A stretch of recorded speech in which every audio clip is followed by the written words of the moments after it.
Welcome back to my channel Puja's lifestyle. I hope তোমরা সবাই খুব ভালো আছো, আমিও খুব ভালো আছি। আমি পূজা তোমাদের সাথে শেয়ার করতে চলে এলাম আবার একটা নতুন ব্লগ ভিডিও নিয়ে। তো প্রথমে সবাইকে জানাই শুভ দোল পূর্ণিমার অনেক অনেক শুভেচ্ছা আর অনেক অনেক ভালোবাসা। আজ হচ্ছে দোল যাত্রা। তো আজকে দোল পূর্ণিমার দিনটা কে কেমনভাবে কাটাচ্ছ অবশ্যই জানিও। আমার সেরকম স্পেশালি কোনো কারণ নেই, কারণ পরস্পর অনেকগুলো বিয়েবাড়ি পড়ে গেছে, তাই দোল পূর্ণিমা নিয়ে কোনো একটা এক্সাইটমেন্ট নেই। আর এবছর কোনো ফটোশ্যুটও করিনি। ইচ্ছা আছে বেলায় একটা ফটোশ্যুট করা, জানি না কতটা কি করতে পারবো, যদি করি তো অবশ্যই তোমাদের সাথে শেয়ার করব।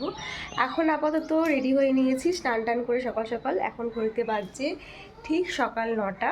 তো রেডি হওয়ার কারণ হচ্ছে আজ যেহেতু দোল পূর্ণিমা, আমার গোপুসোনাকে সেবা দেবো। আর আজকে গোপুসোনাকে দিয়েই রং খেলাটা শুরু করবো। গোপুসোনা আগে গোপুসোনাকে আবির দেবো, ঘরের পুজো দেবো, তারপরে কিন্তু আমরা শুরু করব, যেরকমটা প্রতি বছরই হয়ে থাকে, ঠাকুরকে দিয়ে তারপরে শুরু করি। তো যাই হোক, চলো রেডি তো হয়ে গেছি, এখন ঠাকুর ঘরে গিয়ে দেখা হচ্ছে। তো চলো, আজকে ব্লগটা অনেক ইন্টারেস্টিং হতে চলেছে, আজকে ব্লগটার সাথে থাকো। আর আজকে দোল পূর্ণিমার দিনটা কীভাবে কাটাচ্ছি, কীভাবে সেলিব্রেশন হচ্ছে, সবটাই থাকছে এই ব্লগে। তো চলো ব্লগটার সাথে থাকো আর ব্লগটা দেখতে থাকো। তো দেখো বন্ধুরা, প্রত্যেকের নিচে এসে কিন্তু প্রথমেই আমার গোপুসোনার জায়গাটা সাজিয়ে দিয়েছিলাম। আর এখন কিন্তু গোপুসোনাকে নিয়ে যাব বাইরে হোলি খেলতে। তাই কিন্তু গোপুসোনার ফিচকিরি, বালতি সব কিছুর মধ্যে কিন্তু জলটা আমি গুলে নিচ্ছি রং দিয়ে। তো এটা আগের বারেই কিনেছিলাম, এটাকেই প্রতিবার ইউজ করব আর কি। এখনও অবধি তো ভালোই আছে, তবে জানো তো আগের বারে ফিচকিরিটা আমাকে খারাপই দিয়েছিল। ফিচকিরিটা থেকে কিন্তু মানে পাম্প করা যে জায়গাটা সেটা ঠিক হয় না।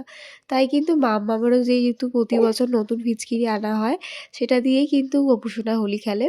আর এটাই গোপুসোনার হাতে এমনি জাস্ট দিয়ে রাখি। তো যাই হোক, তো এখন দেখো গোপুসোনাও রেডি হয়ে নিয়েছে। আর গোপুসোনার এই ড্রেসটা কিন্তু আমি মাত্র 5 মিনিটে রেডি করেছি। তো কোনো কিছু প্ল্যানিং ছিল না। তো আজকে দেখো গোপুসোনাকে এই ড্রেসটা পরিয়েছি, ধুতি আর হচ্ছে আর একটা ওড়না দিয়েছি, মাথায় একটা পাগড়ি করেছি। আমার কাছে যেহেতু ছিট কাপড়টা ছিল হোয়াইট কালারের, সেটা দিয়ে কিন্তু করেছি। আর দেখো এখন থালিটাও সাজিয়ে নিচ্ছি ফুল টুল দিয়ে। আর গোপুসোনাকে কতটাই না মিষ্টি দেখাচ্ছে, তোমাদেরকে দেখাচ্ছি পুরোটা কমপ্লিট করে। সত্যি মানে ভাবতে পারিনি যে আমি এতটা সুন্দর করে করতে পারবো বলে। তো দেখো এই হচ্ছে গোপুসোনার হোলি খেলতে যাওয়ার লুক। আর এদিকে আবিরটাও নিয়ে নিয়েছিলাম, তো কেমন লাগছে অবশ্যই জানিও। তো দেখো গোপুসোনার মাথায় একটা ময়ূরের পালকও গুঁজে দিয়েছি। আর এটা হচ্ছে গোপুসোনা স্নান টান সেরে এসে এখানে বসবে, তাই তার জন্য ওটা সাজিয়েছিলাম। তারপরে কিন্তু গোপুসোনাকে নিয়ে আসার আগে আমি তুলসী মঞ্চটা একটু সাজিয়ে নিচ্ছিলাম আবির টাবির দিয়ে। সব রঙের আবির দিয়েই কিন্তু তুলসী মঞ্চটা সাজালাম। আর কম বেশি আজকের দিনে সবাই তুলসী মঞ্চতে আবির দিয়ে সাজায়। কারা কারা এটা করো অবশ্যই জানিও। তো এবছরে যে কটা রং নিয়ে এসেছিলো তোমাদের দাদাভাই, সে কটা রং দিয়ে কিন্তু আমি তুলসী মঞ্চটা সাজাচ্ছি। তো হলুদ রঙটা আর লাল রঙটা মিসিং ছিল, ওই দুটোর জন্য একটু ফাঁকা ফাঁকা লাগছিল। যাই হোক, এদিকে দেখতেই পাচ্ছ মাম্মা আমার ওর পিসিমণি, ওরা দুজন মিলে কিন্তু আমার এই সাজানোটা দেখছিল। তো এখন এটা সাজানো প্রায় হয়েই এসেছে। এবারে কিন্তু গোপুসোনাকে তুলসী তলাতে নিয়ে এসে রং খেলাবো। তো প্রতিবারই তাই করি, আগেরবারও তাই করেছি, যারা আমার পুরোনো ব্লগ দেখো তারা জানো। তো এই হচ্ছে আমার পুরো ফুল ওভার লুক তুলসী মঞ্চ সাজানোর। কেমন হয়েছে অবশ্যই জানিও। আজকের দিনে কম বেশি সবাই হয়তো তুলসী মঞ্চটা সাজায়। তো দেখো আমি এখানে ফুল টুল দিয়ে একটু ভালো করে ডেকোরেশন করলাম, বেশ ভালো লাগছিল। তারপরে কিন্তু চলে আসলাম আমার গোপুসোনাকে নিয়ে। তো দেখো এখন গোপুসোনাকে নিয়ে আসছি, আর ওর দিদির হাতে কিন্তু এই ফিচকিরিটা দিয়ে দিলাম, এটা দিয়ে কিন্তু গোপুসোনা রং খেলবে। আর দেখো গোপুসোনার মুখটা দেখে মনে হচ্ছে গোপুসোনা কতটাই না খুশি রং খেলতে আসার জন্য। যেহেতু বাড়ির কাছেই, বাড়ির উঠানের অনেকটা জায়গা, আর তুলসী মঞ্চটা আমাদের বাড়ির উঠানের মধ্যেই, তাই কিন্তু সেখানে গিয়ে প্রতিবার আমি রংটা খেলাই গোপুসোনাকে। সারাক্ষণ তো ঘরের মধ্যেই থাকে। আর আমরা তো ছোট থেকে বড় সবাইরা বাড়ির বাইরে এসে রং খেলি, তাহলে আমার গোপুসোনাই বা তার অন্যথা কেন হবে। তাই কিন্তু গোপুসোনাকে দিয়ে আজকে আমাদের রং খেলাটা শুরু করছি। আর দেখো গোপুসোনাকে কতটাই না কিউট লাগছে, সে কিন্তু বাইরে এসে খুব মজা পেয়েছে। যাই হোক, কারা কারা আজকের দিনে রং খেলছো, কিরকম মজা করছো, হোলিটা কিভাবে কাটাচ্ছো অবশ্যই জানিও। তো প্রথম রংটা কিন্তু গোপুসোনাকে তার দিদিভাই লাগিয়েছে, দেখতেই পাচ্ছ আবির লাগিয়ে দিচ্ছে, তারপরে ফিচকিরি দিয়ে রং দিয়েছে। তো মাম্মাম কিন্তু ভীষণ মজা পেয়েছে। ও এই জিনিসটা খুব মজা করে দিচ্ছিল। তো যেহেতু গোপু সোনার ফিচকিরিটা খারাপ তাই মাম্মামের নতুন ফিচকিরিটা দিয়েই কিন্তু গোপু সোনা রং খেলা শুরু করলো। তো দেখো কতটাই না কিউট লাগছে। তো এইভাবেই কিন্তু গোপু সোনার রং খেলা হলো আর কি। দেখো রং মেখে আমার গোপু সোনা একদম লালে লাল হয়ে গেছে। সব রঙেই কিন্তু গোপু সোনাকে একদম সুন্দর লাগছিল। তারপরে দেখো ঘরে এনে ভালোভাবে ফ্রেশ করে স্নান-টান করিয়ে নতুন জামা পরে আমার গোপু সোনা একদম সিংহাসনে বসে গেছে। তো এটা ছিল আজকে হোলি স্পেশাল লুক। কেমন লাগছে অবশ্যই জানিও। আর যেহেতু আজকে হোলি তাই কিন্তু হলুদ কালারেরই মানে আজকে তো আমাদের বাঙালির দোল পূর্ণিমা। তাই আমার মনে হলো হলুদ কালারটাই বেশি শুভ। তাই হলুদ কালারেরই জামা নিয়ে এসেছিলাম। তো দেখো ফাইনালি আমার ঘরের ঠাকুরদেরও দেখিয়ে দিলাম। তো আমার পুজো কিন্তু কমপ্লিট হয়ে গেছে। তো কতটাই না কিউট লাগছে। তো ইচ্ছা ছিল আজকে একটু পায়েস করে দেওয়ার, কিন্তু সময়ের অভাবে আর সেটা দিতে পারলাম না। তাই কালকে যেই মিষ্টিটা নিয়ে এসেছিলাম সেটা দিয়ে কিন্তু গোপোষণার সেবা দিলাম। তো পুজো-টুজো হয়ে যাওয়ার পরে কিন্তু আমি ব্রেকফাস্ট সেরে ফেললাম। তারপরে চলে আসলাম সোজা রান্নাঘরে। আর যেহেতু হোলি তাই কিন্তু হোলি স্পেশাল রান্নাবান্না সব বাড়িতেই হচ্ছে। তো এদিকে হচ্ছিল চিকেন কষা। চিকেনটা কিন্তু বাবা করেছে আজকে।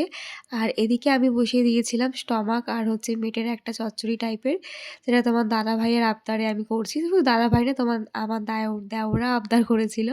যাই হোক, তারপরে দেখো মাম্মামকে রেডি করে দিয়েছিলাম। আর মাম্মামের এই সুন্দর জামাটা কিন্তু ওর একটা কাকাই ওকে গিফট করেছিল, বিকাশ কাকাই। তো খুব সুন্দর হয়েছিল, সেটা পরেই কিন্তু মাম্মাম আজকে হোলি খেলছে।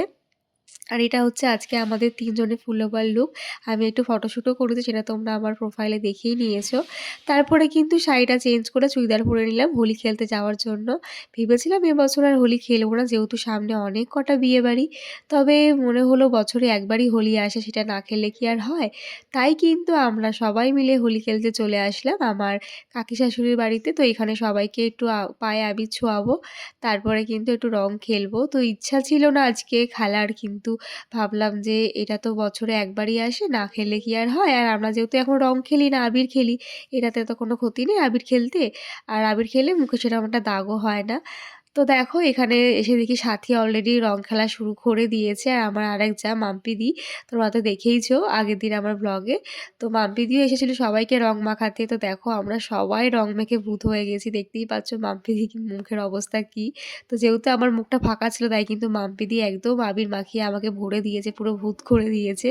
তো দেখো এদিকে হচ্ছে তোজো সোনা, সেও কিন্তু সবার গায়ে রং ছুঁড়ে ছুঁড়ে দিচ্ছিল, মজা করছিল। আর আমার মাম্মামও কিন্তু আজকে ভীষণ রং খেলেছে। আর জানি না সেটা খেলার পরে ওর কতটা কি ঠান্ডা লাগবে। এমনি ঠান্ডা লেগে আছে আমার আর ও, সেটা তোমরা আমার গলার ভয়েস শুনেই বুঝতে পারছো। মাম্মামও কিন্তু আজকে রং খেলার জন্য ব্যস্ত হয়ে গেছিলো, খুব রং খেলেছে আজকে ও।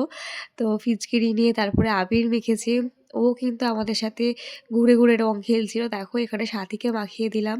তো সবাই মিলে মাখার পরে কিন্তু এখন যাবো সব বরদেরকে মাখাতে। তো দেখো এখানে সবাই আমরা রং মেখে ভূত হয়ে গেছি। তারপরে আসলাম আমার কাকি শাশুড়িদের মাখাতে। তো এই ছোটো কাকি শাশুড়ি কিন্তু বলছিল মাখবো না, অনেক রং মেখে ফেলেছি। আমি বলছি না, তা কি আর হয়, রং তো মাখতেই হবে। যাই হোক দেখো এখন কাকি শাশুড়িকে রং মাখানোর পরে কিন্তু আরেক কাকি শাশুড়িকে রং মাখাতে গেলাম। আর তোমাদের সাথে যে ভিডিও ক্লিপটা শেয়ারই করা হয়নি, মা বাবা সবাইকে কিন্তু আবির দিয়েছিলাম। তো একটু ব্যস্ত ছিলাম বলে সেই ভিডিও ক্লিপটা নেওয়াই হয়নি। তারপরে দেখো বাড়ির দিকে এসে দেখি তোমাদের দাদা ভাই এরা সবাই রং মেখে ভূত হয়েছে, প্লাস আমাদেরকেও ভূত করছে। আর দেখো শুভ আমার মাথার মধ্যে কত আবির দিয়ে দিয়েছে, সবাই মিলে প্রচুর প্রচুর আবির দিয়েছে। যাই হোক এইভাবেই এবছরে রং খেলাটা সেলিব্রেশন করলাম। তোমরা কে কেমনভাবে মজা করলে অবশ্যই জানিও। তো আজকের এরপরে কোনো ভিডিও আমার শ্যুট করা হয়নি। তো আজকে ব্লগটা আমি এখানেই শেষ করছি। কেমন লাগলো তোমাদের অবশ্যই জানিও আজকের ভিডিওটা। আর সবাই মিলে কিন্তু রং খেলে ভীষণ ভালো